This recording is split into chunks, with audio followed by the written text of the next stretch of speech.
I woke up to the soft hum of machines and the sterile scent of disinfectant. My body felt heavy, like I'd been lying in a sea of molasses. As my eyes fluttered open, blinding lights greeted me from the ceiling, casting long shadows on unfamiliar walls. The first thing I noticed was the overwhelming stillness around me. I had no idea where I was. A soft voice pulled me from my haze. "Mr. Carter, can you hear me?" The voice was kind but firm, and when I turned toward the sound, a woman in scrubs stood beside me. Her eyes, the color of deep oceans, met mine. There was something comforting about her presence, though I had no memory of who she was, or who I was for that matter. "Where am I?" My voice sounded foreign, hoarse, as if it hadn't been used in years. "You're in a hospital," she replied. "You've been in a coma for a while. Today is March 25th, 2014. You were in an accident on December 22nd, 2013. December? March? It didn't make sense. I struggled to sit up, but my arms were weak, refusing to support my weight. Panic surged through me, and my heart raced. My mind scrambled to piece together fragments of memories, anything that could explain how I ended up here. But there was nothing, just a black void where my life should have been. The nurse leaned forward, her hand on my shoulder. "Don't try to move too quickly, Mr. Carter. Your body has been through a lot. You need to take things slow." I stared at her, my mind spinning. "I don't remember anything," I whispered. My heart sank as the reality of it hit me. I didn't know who I was. I didn't know how I got here. "It's normal," she assured me gently. "Memory loss can happen after a traumatic event like this, but don't worry, we'll work through it together. I'm Grace, your nurse." Her words should have comforted me, but the emptiness inside me was vast, consuming. My mind felt like a blank canvas, wiped clean of everything. Every joy, every sorrow, every piece of who I was. I had nothing but the sound of the machines beeping steadily beside me, grounding me in this new reality. For the next few days, I learned more about my situation. Grace would come in every morning, offering kind words and reassurance. My family had been notified of my condition, she said, and they would visit soon. But even the thought of seeing them terrified me. Would I recognize them? What if they expected me to be someone I couldn't remember being? One afternoon, while I lay there contemplating the emptiness of my existence, the door creaked open. A man and woman entered, their faces etched with worry and relief. The woman rushed to my side, her eyes filled with unshed tears. "John," she breathed, her voice trembling. "It's me, Mom."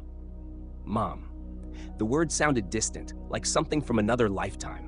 I stared at her face, trying to find some spark of recognition, but there was none. She took my hand, squeezing it as if that alone could bring me back to her. "I was so scared we'd lost you," she whispered. Behind her stood a man I assumed to be my father, his hands clasped together as he watched silently. There was a heaviness in the room, as if the air itself was thick with unspoken pain. I felt guilty that I couldn't remember them, guilty that I was causing them this grief. "I'm sorry," I said softly, the words barely escaping my lips. My mother shook her head, a sad smile tugging at the corners of her mouth. "Don't be sorry, sweetheart. You're here, and that's all that matters." I wished I could believe her. I wished I could just be grateful to be alive, but how could I be thankful for a life I didn't even remember living? The next week was a blur of doctors, therapists, and visitors. My body was frail from months of inactivity, and every movement was a struggle. They told me I'd have to go through therapy to regain the strength in my arms and legs, and my stomach had to relearn how to digest food. It felt like I was a child all over again, learning the basics of existence. Grace was a constant during this time. She was patient with me, explaining things I didn't understand and making sure I was comfortable. There was something about her that made the cold sterility of the hospital feel less overwhelming. I found myself looking forward to her visits. But not everyone was as supportive. My wife, the woman I had been told was the love of my life, visited only a few times. Her face was drawn tight with frustration during our brief conversations. She argued with the hospital staff about my care, her voice sharp and accusing. After a few weeks, she stopped coming altogether. I couldn't remember her, couldn't remember our life together, but I felt the sting of her absence like a wound that refused to heal. Maybe it was better this way. Maybe my mind was protecting me from some painful truth I wasn't ready to face. One night, As I lay in bed staring at the ceiling, Grace came in for her evening rounds. She checked my vitals, her movements practiced and efficient, but I could sense her hesitancy. "Is something wrong?" I asked, my voice cutting through the silence of the room. She paused, meeting my eyes. "No, nothing's wrong.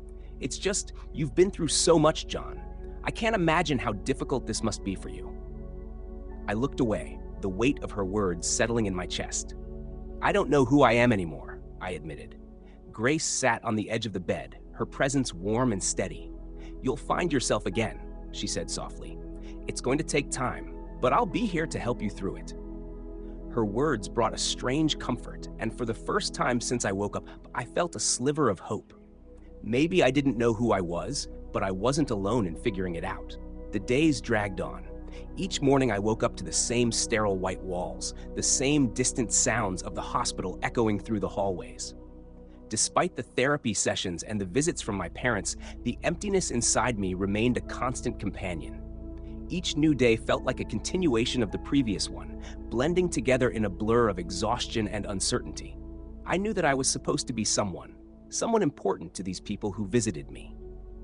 My parents, who doted on me tirelessly, clearly had memories of a version of me that I couldn't access. Their stories about my childhood, about moments we shared, washed over me like waves hitting a shore, but none of them stuck. And then there was my wife, or rather, there had been. She had stopped coming by after only a few weeks, and although I didn't remember her, the thought of her absence left me with a dull ache I couldn't explain. What kind of marriage had we had? What kind of man was I to her before all of this? In the quiet hours of the night, I would try to piece things together, searching the corners of my mind for any trace of a memory, of her, of us, of anything. But there was nothing. Just darkness.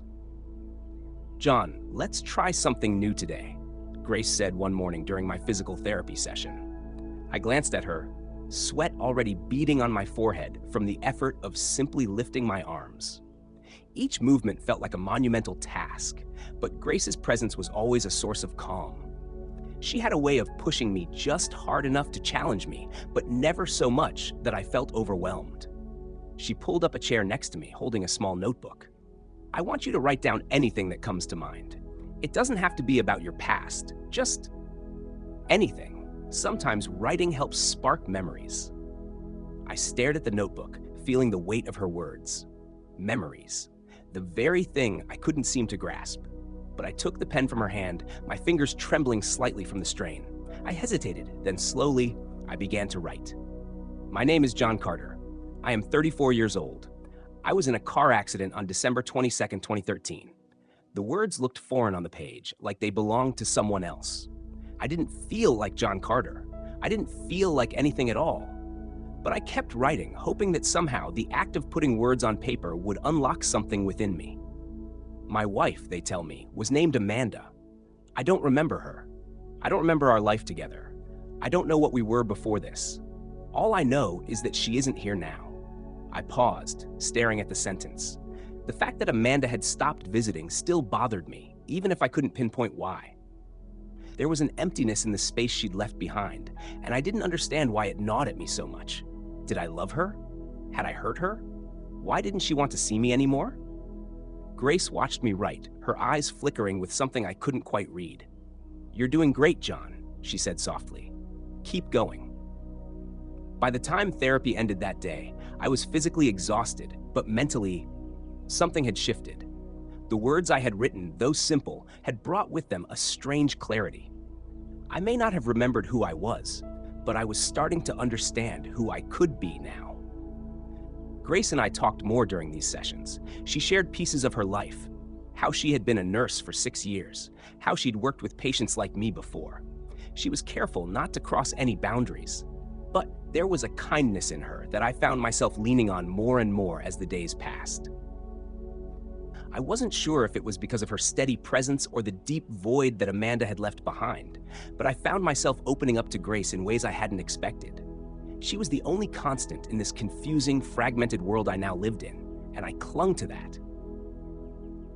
One afternoon, while we were walking down the hospital corridor, my shaky legs barely holding me up, Grace handed me a bottle of water, her smile warm as ever. "You're getting stronger, you know. I took the water and nodded, though I didn't feel strong. Every step still felt like an impossible challenge, but I couldn't deny that my body was slowly regaining its strength. I could now walk for short distances, though I often had to rely on Grace for balance. As we walked, I felt the question bubbling up inside me, a question I hadn't dared to ask before, but the words slipped out before I could stop them. Why did Amanda stop coming? Grace hesitated for a moment, the smile fading slightly from her lips. I don't know, John, she said carefully. Everyone handles these situations differently. Maybe it was too hard for her. Too hard for her? That didn't make sense. I was the one who had lost everything. I was the one who couldn't even remember his own name half the time. How could she find this harder than I did? I frowned, the bitterness rising in my chest. She didn't even give me a chance, I muttered. I could have tried. We could have tried. Grace placed a hand on my arm, stopping me in the middle of the hallway. John, it's not your fault. You've been through something traumatic. People don't always know how to handle that. I stared at her, the anger still simmering beneath the surface, but her calm gaze steadied me. I just don't understand, I said, my voice barely above a whisper. How could she leave? Grace didn't answer right away. Instead, she led me to a bench just outside the therapy room and sat beside me. Sometimes people leave because they're scared, she said softly. Sometimes they leave because they don't know how to stay. It doesn't mean they don't care. I looked at her, feeling the weight of her words. I didn't know what to believe anymore. All I knew was that I didn't want to be left behind again. As the weeks turned into months, I continued my therapy and worked hard to regain my strength. I was finally able to eat solid foods again, and my body began to respond to the exercises more fluidly. Grace remained by my side throughout it all, offering support and encouragement. It wasn't long before I was discharged from the hospital. Walking out of those doors felt like stepping into a new world, one that was both terrifying and exhilarating. I had no past to hold me back, no memories to define who I was. I was free. Grace and I continued to stay in touch even after my discharge. She had become more than just a nurse to me. She had become a friend, a lifeline. And as the days passed, that friendship slowly began to blossom into something more. 6 months after I left the hospital, we were married. It was a small ceremony, just my parents and a few close friends.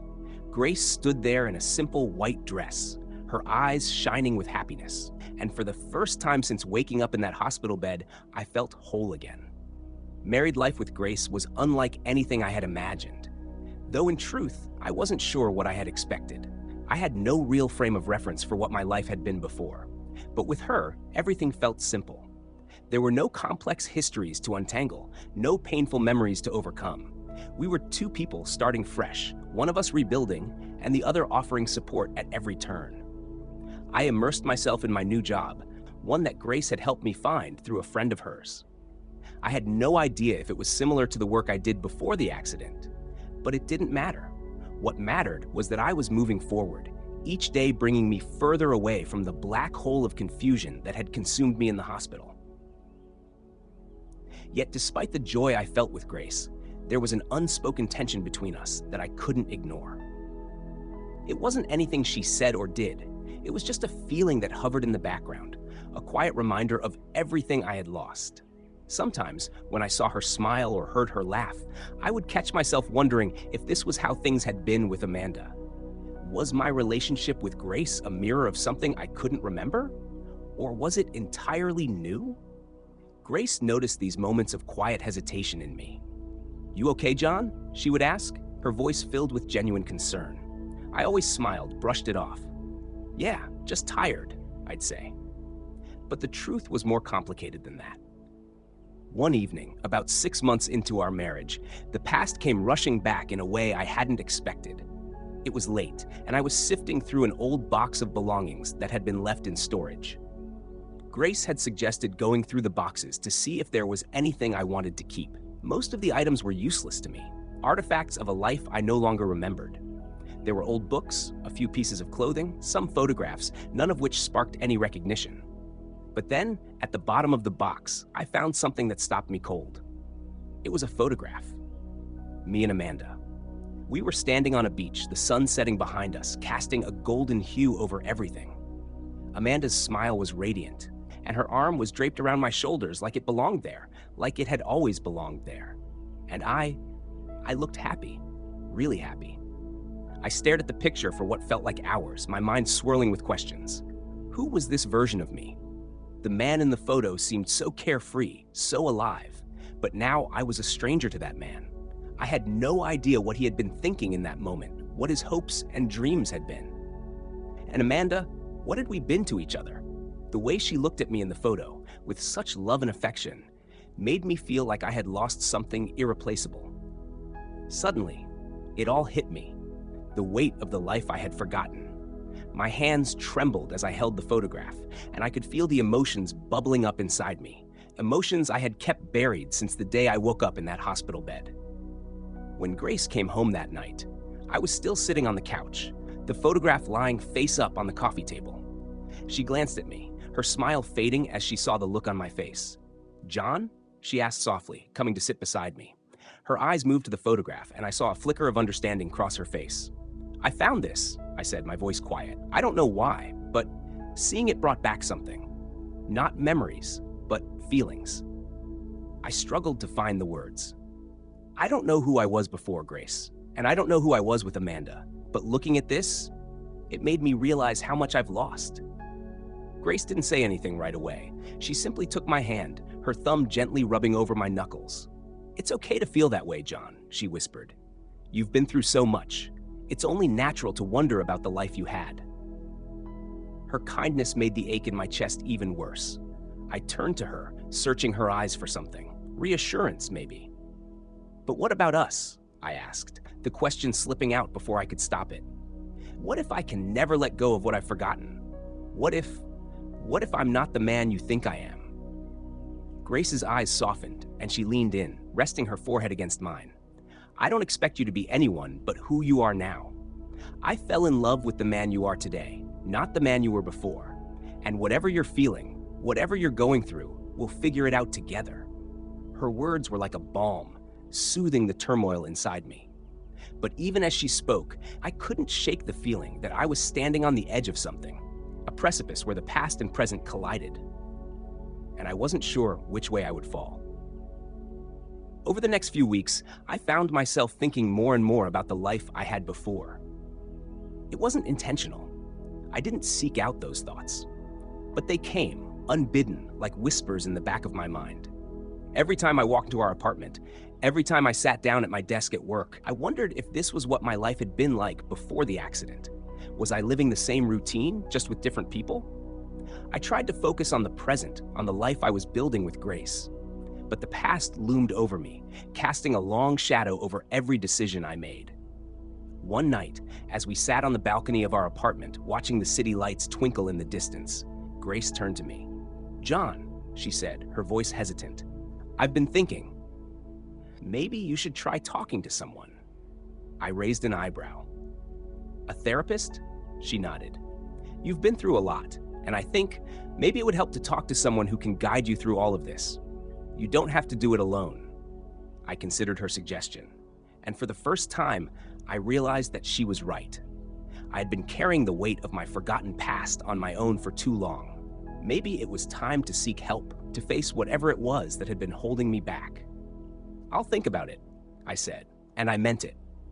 Grace smiled, and we sat there in comfortable silence for the rest of the evening. But even as we sat there, I couldn't shake the feeling that the past wasn't done with me yet.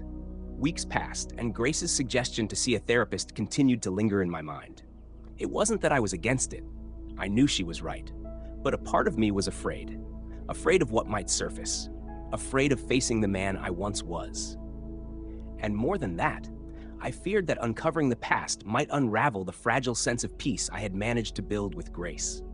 Still, I couldn't ignore the growing disquiet within me. I was haunted by questions, by the unknown gaps in my memory. Every time I tried to push them away, they resurfaced in dreams, fragmented images of a life I couldn't fully grasp. Amanda's face would flash before me, her voice soft and distant, calling my name. I would reach for her, but she always slipped away before I could touch her. I would wake up in a cold sweat, my heart pounding, unsure if the dreams were memories or simply my mind playing tricks on me. Eventually, I decided that Grace was right. I needed help. The first therapy session felt surreal.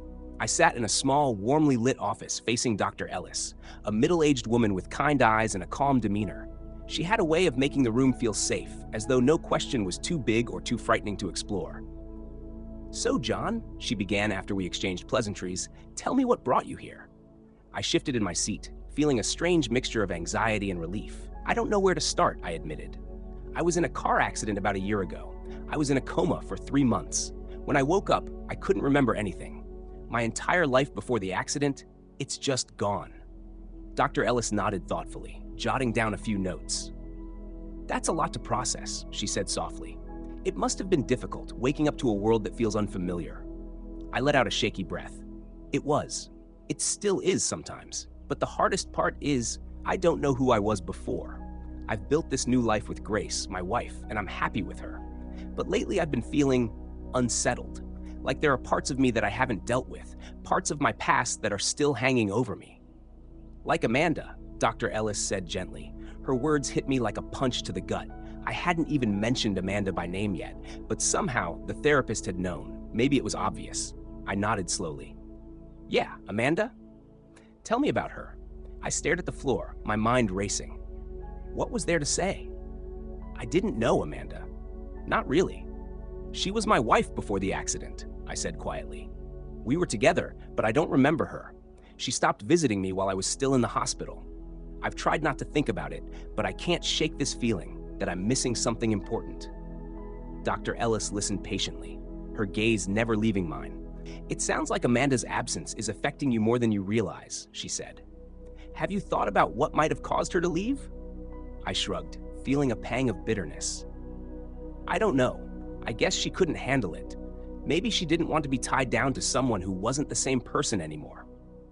Or maybe there's more to it," Dr. Ellis suggested. "John, memory loss is complicated. Sometimes, even though we can't remember events, our bodies and emotions hold on to things. It's possible that there are unresolved feelings or conflicts from your past that are resurfacing now. Have you considered the idea that Amanda's departure wasn't just about you?" Her words struck a chord. I had spent so much time feeling abandoned by Amanda, blaming myself for not being the person she needed me to be. But what if there was more to the story? What if she had her own reasons for leaving? Reasons that had nothing to do with my accident? After that first session, I felt lighter somehow, as though a weight had been lifted off my shoulders. But it also left me with more questions than answers. I realized that if I truly wanted to understand what had happened between Amanda and me, I would need to dig deeper. Grace noticed the shift in me almost immediately. "You seem different," she said one night as we sat at the kitchen table, eating dinner. "Is the therapy helping?" I nodded, swirling my fork absent-mindedly in my plate. "Yeah, it is, but it's also making me think more about Amanda." Grace didn't flinch at the mention of her name, though I knew it must have been hard for her to hear. She reached across the table, taking my hand. "It's okay if you need to talk about her, John. I know she was a part of your life before. All of this." I squeezed her hand, grateful for her understanding. "I don't know if I ever really dealt with her leaving," I confessed. "I've been trying to ignore it, but it's been eating away at me." Grace gave me a sad smile. "You deserve to know the truth about what happened." The next therapy session, I came prepared. I wanted answers, and I knew Dr. Ellis would help me find a way to get them. She encouraged me to confront my past, even if it meant asking difficult questions of the people who had been there during that time. "I think you need to talk to Amanda," Dr. Ellis suggested after I shared more about my growing frustration. "You need closure, John. Without it, you won't be able to fully move forward." The idea made my stomach twist in knots. I had no idea how to reach her, and even if I did, what would I say? But deep down, I knew Dr. Ellis was right. I needed to face Amanda, to understand why she had left me when I needed her the most. Tracking down Amanda wasn't easy. My parents, who had been supportive throughout my recovery, were hesitant when I brought up the idea of contacting her. "She moved on, John," my mother said carefully. "She has her own life now." "I just need to talk to her," I insisted. I need to know why she left. Eventually, after some digging, I found her contact information. I wasn't sure what I expected when I called her, but I braced myself for anything. Hello? The voice on the other end of the line was unmistakable, soft, yet guarded. Amanda, it's John. There was a long silence. I could hear her breathing on the other end, and for a moment, I thought she might hang up. John, she finally said, her voice trembling slightly. Why are you calling me? I need to talk to you, I replied, trying to keep my voice steady. I need to understand why you left. Another silence. When she spoke again, her voice was filled with something I couldn't quite place. Regret, maybe? I think it's time we had that conversation. The moment I hung up the phone, a heavy weight settled over me. I had wanted this, had prepared myself for it, but now that it was happening, I felt an overwhelming sense of dread. Talking to Amanda would mean reopening old wounds, wounds I hadn't even realized I had. I didn't know if I was ready for that, but I also knew that I couldn't go on like this, stuck in the shadow of a life I didn't remember. Grace was right. I deserved to know the truth, and more importantly, I needed to face it. Whatever that truth was, I had to be ready to accept it. A few days later, I found myself sitting in a small cafe, waiting for Amanda. My heart pounded in my chest, the minutes dragging by as I anxiously glanced at the door every few seconds. I had arrived early, partly because I didn't want her to get there first, and partly because I needed time to collect my thoughts. When the door finally swung open and Amanda walked in, my breath caught in my throat. She looked different, yet still somehow the same. Her dark hair was pulled back into a loose bun, and she wore a simple gray coat, her expression guarded as her eyes scanned the room. When she saw me, there was a flicker of recognition, followed by hesitation. I stood up, and for a moment, we just looked at each other. It was strange, meeting her like this, after everything that had happened, or hadn't happened, at least in my memory. She gave me a small, almost apologetic smile as she approached the table. "Hi, John," she said quietly as she sat down, avoiding eye contact. "Hi, Amanda," I replied, trying to sound calm, even though my mind was racing. I hadn't seen her in over a year, and yet there was something familiar in her presence that made my chest tighten. I couldn't place it, but it was there, an echo of something I couldn't remember.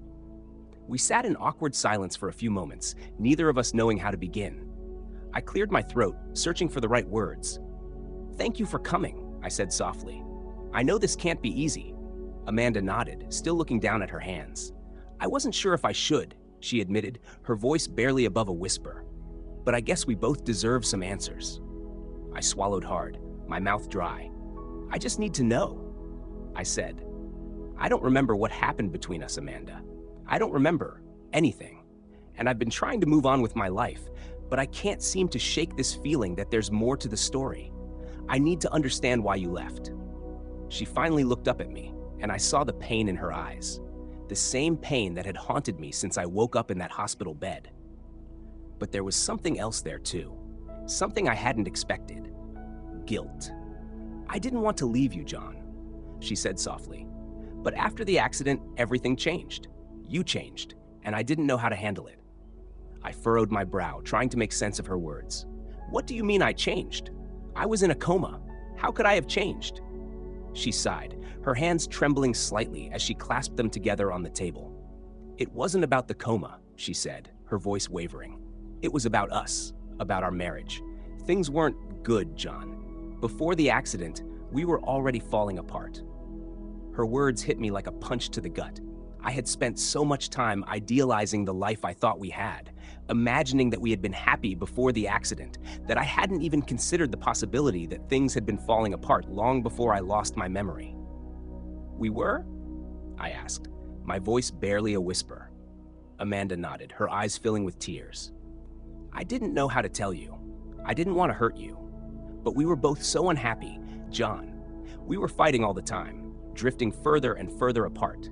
And when the accident happened, it felt like everything just stopped, like we were frozen in this horrible place where nothing made sense anymore." I stared at her, my mind spinning. I had spent so much time resenting her for leaving, blaming her for abandoning me when I needed her the most. But now, hearing her side of the story, I realized that she had been struggling too, struggling with a version of me that I couldn't even remember. "Why didn't you tell me?" I asked, my voice cracking. Why didn't you stay and try to work it out? Amanda looked down again, wiping away a tear that had escaped. I did try, she said, her voice trembling. But after the accident, you weren't the same, John. You didn't remember me. You didn't remember us. And I felt like I was living with a stranger. It was too hard. It was too painful. So I left. I sat there, stunned, as her words sank in. All this time, I had been so focused on my own loss, my own pain, that I hadn't considered hers.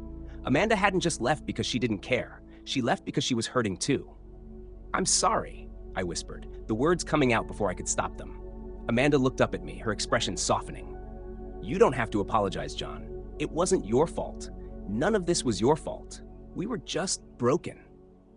We sat in silence for a long time after that, the weight of everything unsaid hanging between us. There was no anger, no bitterness, just a quiet sadness for what we had lost, for the life we had shared, and the love that had slipped through our fingers. I'm glad you're doing okay, Amanda said finally, her voice gentle. I heard you got married. I nodded, feeling a strange mix of emotions. Yeah, Grace. She's been amazing. I'm happy with her. Amanda smiled, though it didn't quite reach her eyes. I'm glad. You deserve to be happy, John. There was a finality in her words that made my chest tighten, but I knew she was right.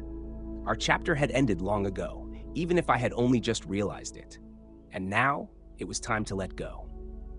As I walked out of the cafe and into the crisp evening air, I felt a strange sense of relief.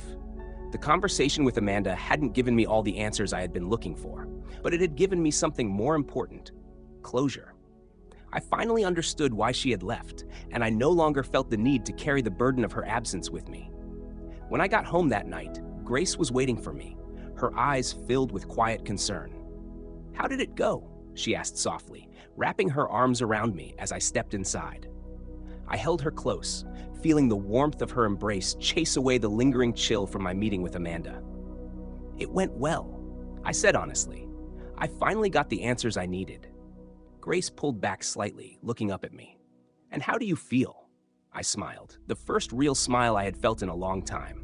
I feel free. First time since waking up in that hospital bed, I felt a sense of peace settle over me. The conversation with Amanda, while difficult, had given me the closure I hadn't known I needed. The unanswered questions that had gnawed at me for so long were finally laid to rest, and for the first time, I felt like I could move forward without the weight of the past dragging me down.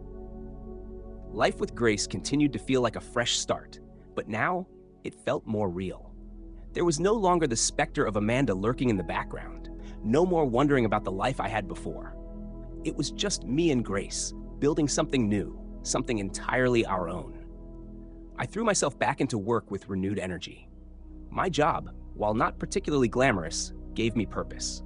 It wasn't just about the paycheck. It was about the sense of normalcy, of having a routine, of feeling like I was contributing to something. Grace and I often talked about the future, about buying a house, starting a family, and for the first time, I could actually picture it. Still, as life began to settle into a comfortable rhythm, I couldn't shake the feeling that I had unfinished business. It wasn't about Amanda or the past. It was about me. The man I had become after the accident was someone I was still getting to know, and while I was happy with where I was, I couldn't help but wonder, was there more to me than this? One evening, after a long day at work, Grace and I were sitting on the couch watching a movie. She was curled up beside me, her head resting on my shoulder, and I could feel the steady rise and fall of her breath against me. It was a moment of quiet contentment, the kind of simple pleasure that made all the chaos of life feel worth it. But my mind was elsewhere, drifting to thoughts I hadn't voiced yet. Grace, I began, my voice tentative, do you ever wonder if there's more to life than just this? She turned her head slightly, looking up at me with a curious expression. What do you mean? I don't know, I admitted, rubbing the back of my neck. I've been thinking a lot lately about who I was before the accident, who I am now, and I keep wondering if I'm doing enough, if I'm really living up to whatever potential I might have had. Grace sat up, turning to face me fully. Her eyes searched mine, and I could see the concern in her expression. John, you've been through something unimaginable. You've had to rebuild your life from scratch. You're doing more than enough. I smiled softly at her words, but the nagging feeling in my chest didn't go away. I know, I said, reaching for her hand. I feel like there's something missing, something I need to do for myself. She squeezed my hand gently, her thumb brushing over my knuckles in that familiar, comforting way. What do you think that is? I hesitated, not sure how to put my feelings into words. I'm not sure yet, but I think I need to find out. Over the next few weeks, I couldn't shake the feeling that I was on the verge of something important, even if I didn't quite know what it was. I started spending more time reflecting on my life, on what I wanted it to look like moving forward. Grace had been my anchor, the person who had kept me grounded through the hardest parts of my recovery.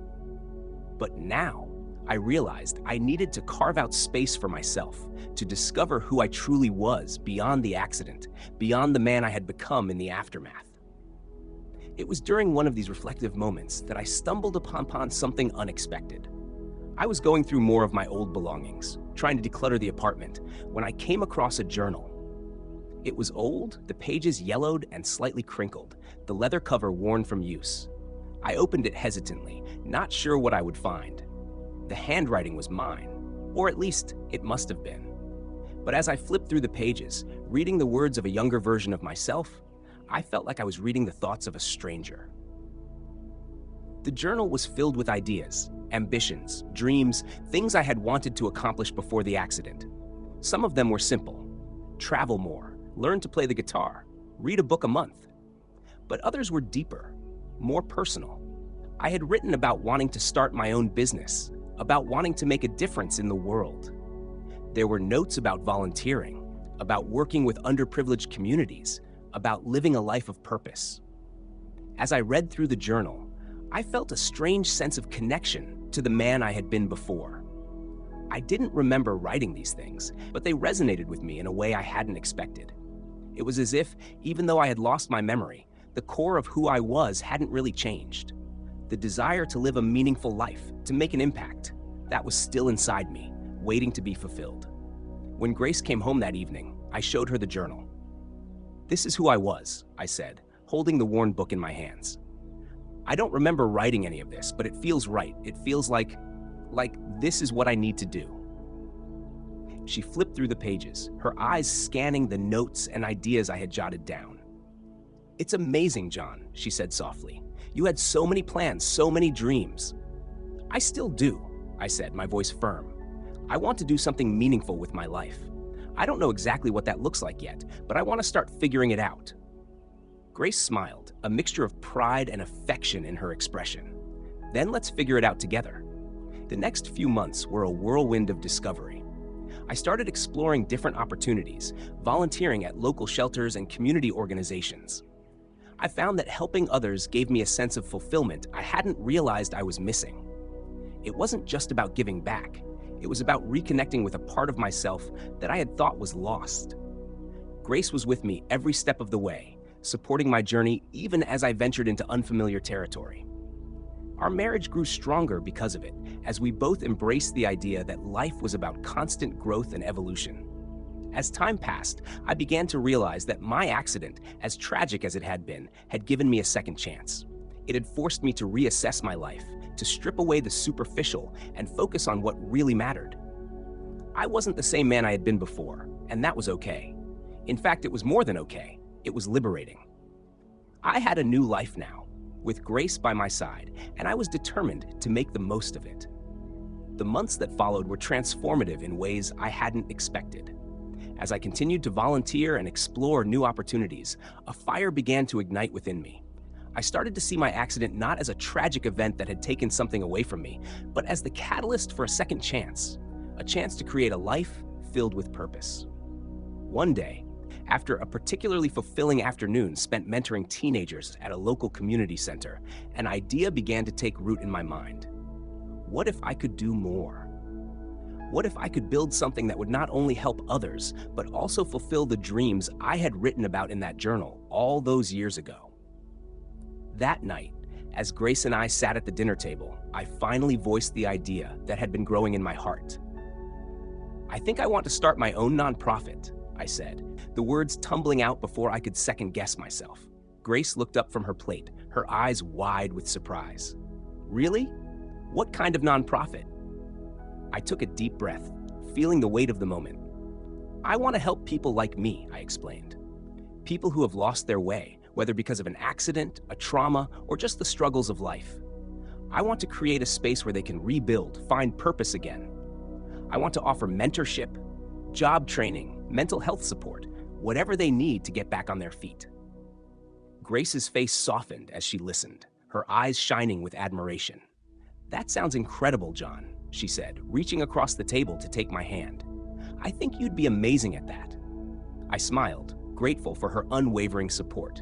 But as the idea began to solidify in my mind, I realized that it wasn't going to be easy.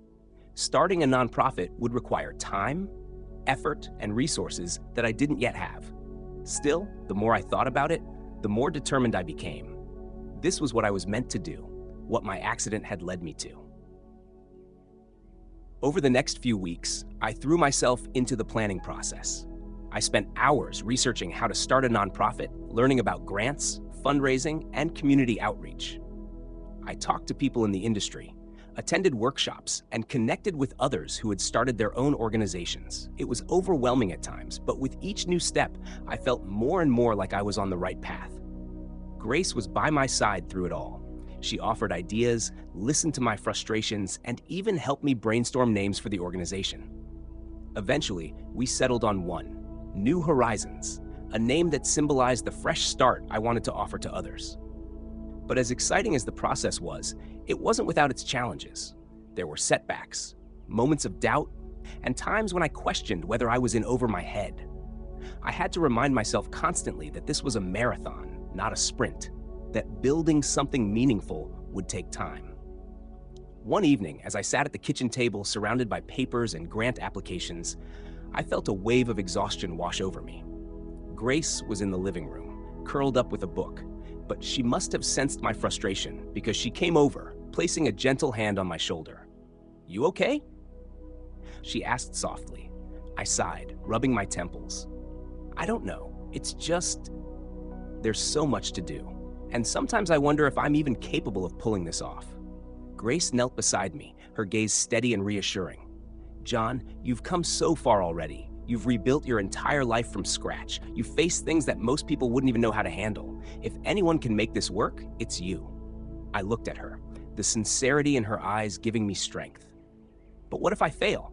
What if it all falls apart?" She smiled, her hand squeezing mine. "Then you pick yourself back up, just like you always have. You've already proven that you can overcome anything." Her words were exactly what I needed to hear. I knew that the road ahead would be difficult, but I also knew that I wasn't alone. Grace believed in me, and in that moment, I realized that I needed to believe in myself too. Months passed, and New Horizons slowly began to take shape. I secured funding through a combination of grants and donations, and I was able to rent a small office space downtown. It wasn't much, just a few rooms with basic furniture, but it was a start. I hired a small team of dedicated individuals who shared my vision, and together we began to build the programs that would eventually define the organization.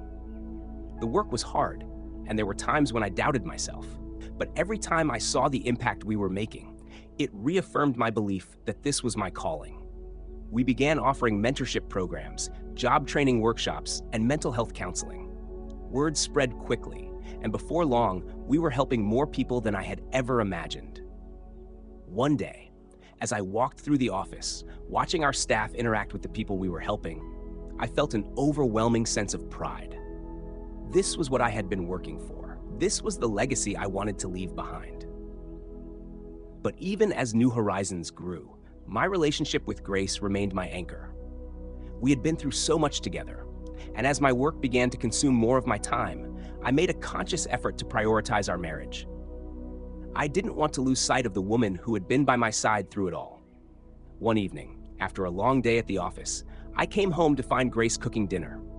The smell of garlic and fresh herbs filled the air, and I smiled as I leaned against the kitchen doorframe, watching her work. "You know," I said, walking over to wrap my arms around her from behind, "you're the best part of my day." She laughed, turning her head to look at me. "Flattery will get you everywhere, Mr. Carter." I kissed her cheek, feeling a deep sense of gratitude for the life we had built together. "I mean it," I said softly. "I don't think I could have done any of this without you." Grace turned in my arms, her eyes warm as she looked up at me. "You would have figured it out, but I'm glad I get to be a part of it." We stood there for a moment, wrapped in each other's arms, the world outside fading away. In that moment, I realized just how lucky I was, not only to have found a new purpose, but to have found a partner who believed in me, even when I didn't believe in myself. As the months turned into years, New Horizons continued to grow. We expanded our programs, reaching more people and making a bigger impact than I had ever imagined. But no matter how busy life became, I never lost sight of what was most important: my marriage to Grace, the love and support we shared, and the life we were building together. The accident that had taken so much from me had also given me something invaluable: a second chance. And with that chance, I had discovered not only who I was, but who I wanted to be. The unexpected turn. Life was finally settling into a rhythm I never imagined I'd find after everything that had happened. Grace and I were happy, New Horizons was thriving, and I felt more in control of my destiny than ever before. But as with all things in life, peace can be fleeting, and I was about to be reminded that nothing is ever as secure as it seems. It was a quiet Tuesday morning when the call came. I had just finished a meeting with my team at New Horizons and was sitting at my desk going over some grant applications when my phone buzzed. The number was unfamiliar, but something in the pit of my stomach tightened when I saw it. "John Carter?" The voice on the other end was calm, almost too calm. "Speaking," I replied, my voice steady despite the unease that was creeping in. "This is Dr. Mitchell from Ridgefield Hospital. I'm calling about your mother." My heart sank, my breath catching in my throat. "What happened?" I asked, my voice barely a whisper. "There's no easy way to say this, Mr. Carter. Your mother suffered a stroke this morning. She's stable now, but we need you to come in as soon as possible." The rest of the conversation was a blur. The moment I hung up the phone, the world around me felt like it had tilted on its axis. My mother, the woman who had been my rock, who had supported me through the darkest moments of my recovery. Now she was the one who needed me. I rushed to the hospital, my mind racing with thoughts of what might happen. When I arrived, my father was already there, sitting in the waiting room with his head in his hands. He looked up when he saw me, his face pale and etched with worry. "Dad?" I said, kneeling in front of him. "How is she?" He shook his head, his voice trembling as he spoke. "The doctors said the stroke was severe, but they managed to stabilize her. She's in the ICU now. They don't know how much damage there's been yet." I sat beside him, my mind struggling to process everything. The doctors were still running tests, and it would be hours before we knew the full extent of the stroke. All we could do was wait and hope. Grace arrived not long after, her presence a balm to my frayed nerves. She sat with me, holding my hand as we waited for updates, her calm reassurance helping to keep me grounded. But inside, I was a mess. My mother had been the strongest person I knew, and the thought of her being vulnerable, of her life hanging in the balance, was more than I could bear. Hours passed before the doctor finally emerged, his face somber, but not without hope. "Your mother is stable," he began. "The stroke was significant, but we were able to intervene quickly. She's responsive, but there's likely to be some lasting effects. We'll need to monitor her over the next few days to determine the extent of the damage, particularly in terms of speech and motor skills." I nodded, taking in the information, though none of it felt real. "Can I see her?" "Of course, but just for a few minutes. She needs rest." When I entered her room, the sight of her lying in that hospital bed, frail and hooked up to machines, was almost too much to take. This wasn't the vibrant, lively woman I had grown up with. This was someone who had been dealt a cruel hand by life, just as I had. Her eyes fluttered open when she heard me approach, and I forced a smile, though my heart was breaking inside. "Hey, Mom," I said softly, sitting down beside her. Her eyes met mine, and though she struggled to speak, I could see the recognition in them. She reached out a trembling hand, and I took it, squeezing it gently. "It's okay," I whispered. "You're going to be okay. We'll get through this." She tried to say something, but her words came out garbled, and tears welled up in her eyes. I squeezed her hand tighter, fighting back the tears that threatened to spill over. "I'm here," I told her. "We'll figure it out, just like we always do." Over the next few days, the doctors continued to monitor her progress. The stroke had affected her speech and mobility, but there was hope that with rehabilitation, she could regain some of what she had lost. It was a long road ahead, but I was determined to be there for her, just as she had been there for me. But as I threw myself into supporting my mother's recovery, another storm was brewing, one that I hadn't seen coming. It was late one evening, about a week after my mother's stroke, when I received another unexpected phone call. This time, the voice on the other end wasn't a doctor. It was someone I hadn't spoken to in years. "John?" The voice was hesitant, almost as if they weren't sure I would pick up. My heart skipped a beat. "Amanda?" There was a pause on the other end, and I could hear her take a deep breath. "I'm sorry to call you like this. I know it's been a long time, but I needed to talk to you." I felt a rush of emotions, confusion, curiosity, and a hint of something I couldn't quite place. "What's going on?" I asked, my voice guarded. Amanda's voice wavered as she spoke. "I need to tell you something, John. Something I should have told you a long time ago." I leaned back in my chair, my mind racing. "What is it?" There was another long pause before she finally said the words that would change everything. "I'm pregnant." The room seemed to spin around me, my breath catching in my throat. Pregnant? How was that even possible? Amanda and I hadn't been together in years, and as far as I knew, she had moved on with her life just as I had with Grace. "I know what you're thinking." Amanda continued quickly, sensing my shock. "It's not yours, John. I'm in a relationship now, but I needed to tell you because I've been doing a lot of thinking. About us. About everything that happened." I let out a breath I hadn't realized I was holding, but the confusion remained. "Why are you telling me this now?" "Because," she said, her voice trembling, "I've been carrying around a lot of guilt for how things ended between us. I've been trying to move on, but I can't. I needed to tell you. I'm sorry. I'm so sorry for the way I left." I was silent for a moment, letting her words sink in. There was a part of me that had long since made peace with what had happened between Amanda and me, especially after our last conversation. But hearing her apology now, after all this time, stirred up emotions I hadn't expected. "I forgave you a long time ago, Amanda," I said finally, my voice calm but firm. "You don't need to carry that guilt anymore." There was a sigh of relief on the other end, and I could almost hear the weight lifting from her shoulders. "Thank you, John," she whispered. I needed you to know." We said our goodbyes, and as I hung up the phone, I sat there for a long time, staring into the distance. Amanda's news, while shocking, wasn't what unsettled me.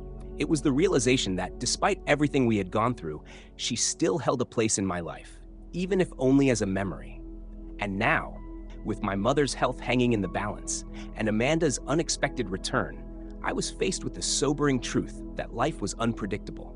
The past could resurface at any moment, and the future was full of uncertainties. But as I looked over at Grace, who was sitting on the couch reading, I felt a deep sense of gratitude.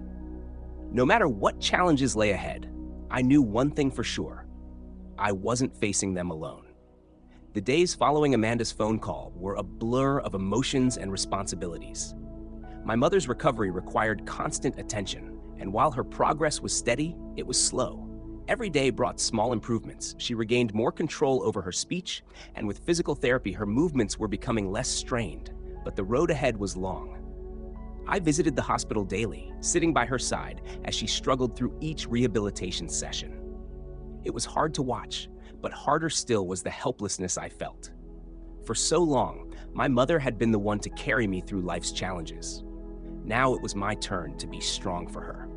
But even as I focused on my mother, Amanda's unexpected news lingered in the back of my mind.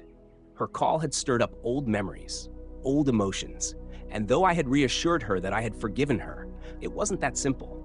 The past has a way of clinging to you, no matter how far you think you've moved on. One evening, as Grace and I sat down for dinner, she must have sensed something was off. We hadn't had much time to talk since my mother's stroke, and I had been spending every free moment at the hospital. But now, sitting across from her in the quiet of our home, I felt the weight of everything pressing down on me. "You've been quiet lately," Grace said softly, breaking the silence. Is everything okay? I looked up at her, feeling a knot form in my chest. Grace had been nothing but supportive, patient, and loving through all of this. I didn't want to burden her with the thoughts that had been swirling in my head, but I knew I couldn't keep it bottled up forever. Amanda called me, I said, my voice quieter than I intended. Grace's eyebrows lifted slightly, a mixture of curiosity and concern crossing her face. What did she want? I hesitated, unsure of how to explain. She's pregnant, I said, watching for her reaction. But it's not mine. She's with someone else now. She called to apologize for how things ended between us. Grace was silent for a moment, processing the information. I could see the wheels turning in her mind, but she didn't look upset. Instead, she reached across the table, taking my hand in hers. How do you feel about it? She asked, her voice steady. I let out a breath I didn't realize I had been holding. I don't know, I admitted. I thought I had moved on completely. I thought I'd made peace with everything. But hearing her voice again, it brought back a lot of memories. Grace nodded, her thumb gently brushing over my knuckles. That's understandable, John. You and Amanda had a life together, and even though you don't remember all of it, those feelings don't just disappear. I looked at her, marveling once again at her ability to be so understanding, so compassionate. It's not that I want anything with her, I clarified. It's just, it made me realize how much of my life I've had to let go of. And part of me wonders if I'll ever really know who I was. Grace smiled softly, her eyes filled with warmth. You may never remember every detail of who you were, but that doesn't mean you don't know who you are now. You've built something incredible, John. New horizons. Your relationship with me, your resilience through everything that's happened. That's who you are. Her words washed over me, easing the tension in my chest. She was right.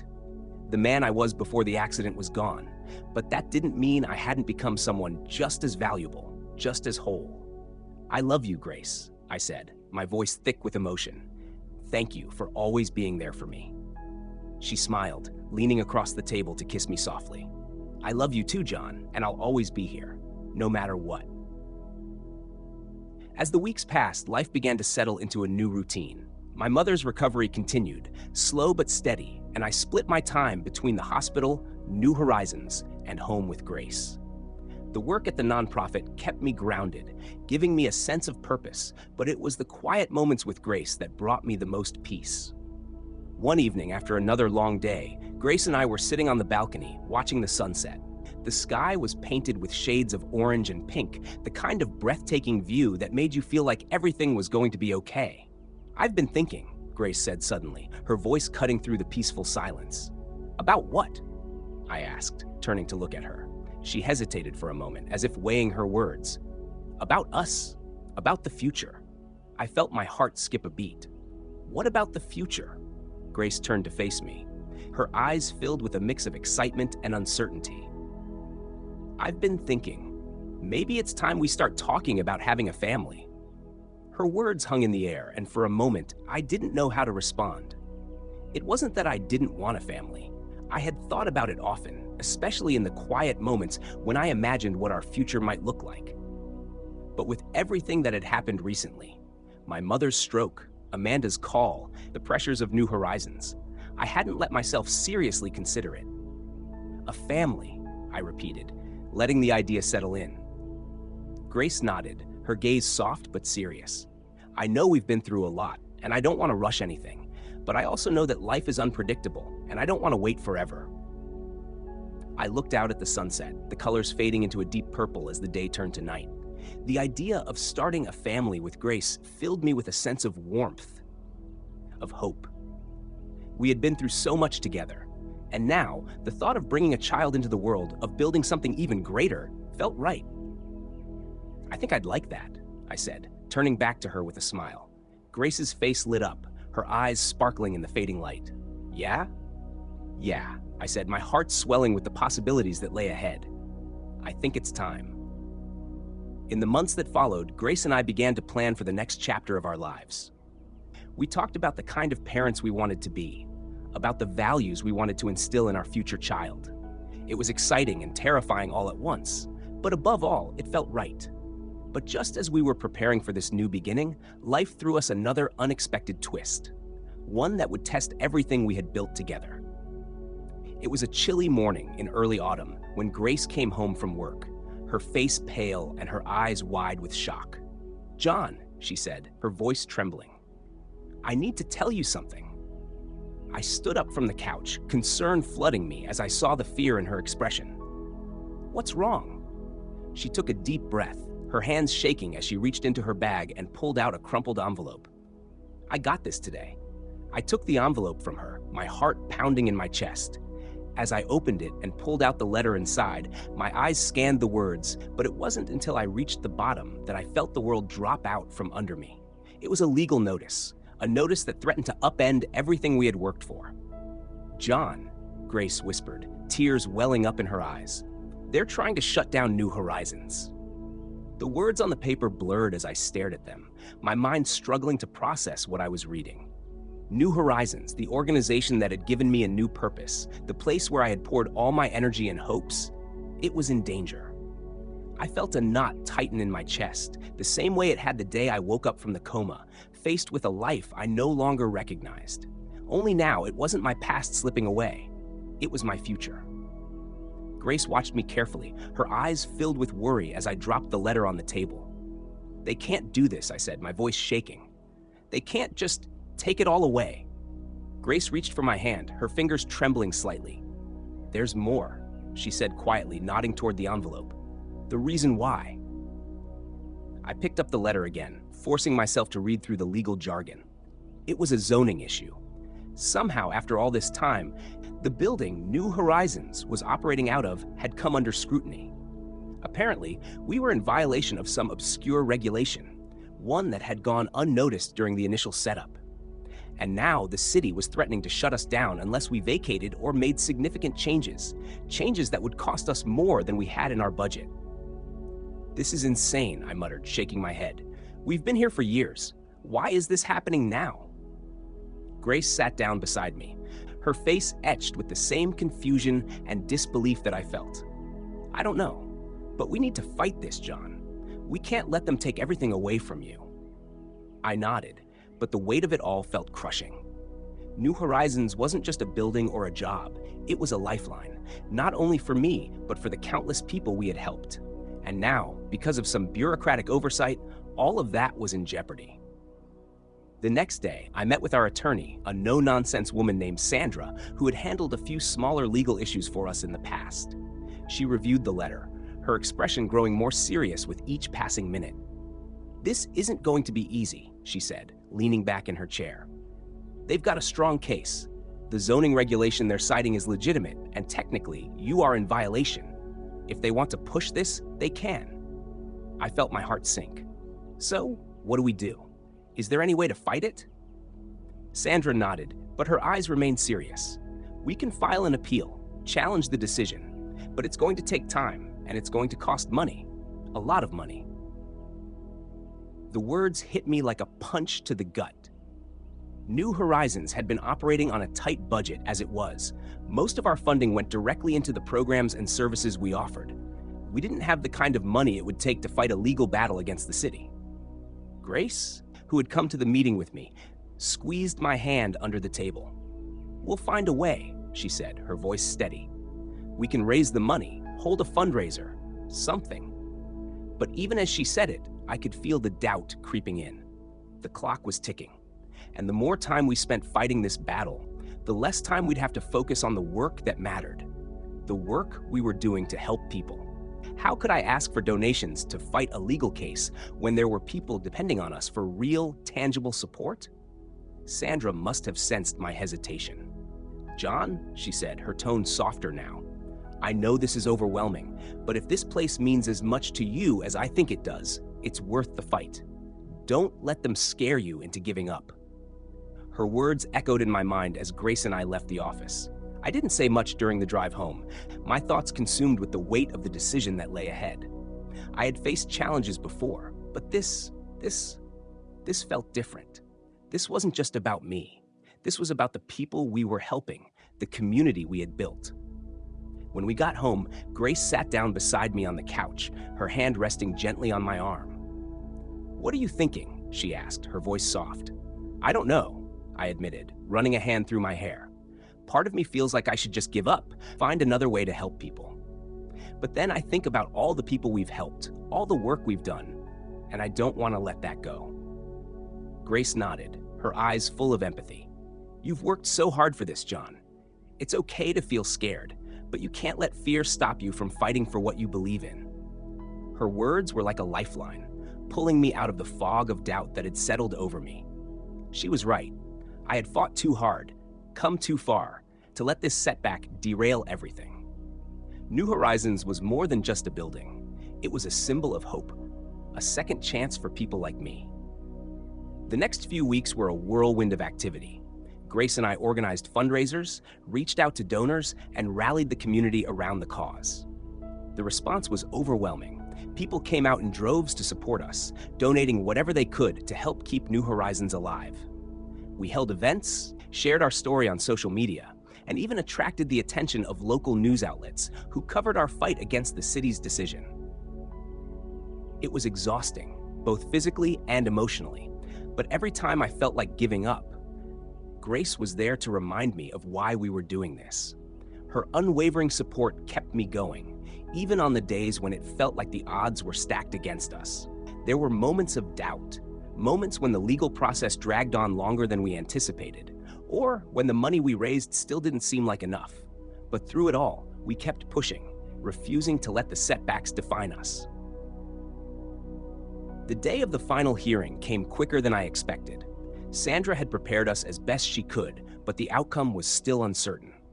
We sat in the courtroom, nerves buzzing through me like electricity, as the judge reviewed our case. It was a long, tense wait, but finally, after what felt like hours, the judge spoke. "I've reviewed the evidence presented," he began, his voice steady and authoritative. "And while it's clear that the zoning violation occurred, I believe that the value of the services provided by New Horizons to the community outweighs the infraction. Therefore, I'm ruling in favor of the plaintiff. New Horizons will be allowed to remain in its current location, provided that the necessary adjustments are made to bring the building into compliance." Relief washed over me like a tidal wave, my heart pounding in my chest. We had done it. We had won. Grace squeezed my hand, her face lighting up with a smile that mirrored my own. I turned to Sandra, who nodded, a rare smile playing at the corners of her lips. That night, as Grace and I sat on the couch, a quiet sense of victory settled over us. The fight wasn't over yet. We still had work to do to bring the building into compliance. But the worst was behind us. We had fought for New Horizons, and we had won. As we sat there, watching the stars twinkle in the night sky, Grace rested her head on my shoulder, her hand resting on my chest. "I'm so proud of you," she whispered. "You never gave up." I smiled, pressing a kiss to the top of her head. "I couldn't have done it without you."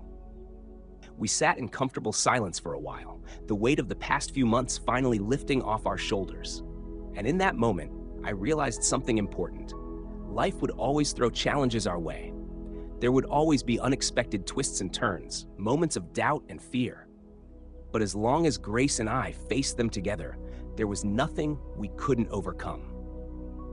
New Horizons wasn't just a second chance for the people we helped, it was a second chance for me, for us.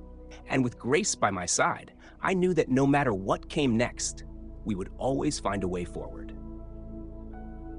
Would you like me to adjust or expand any part of the story?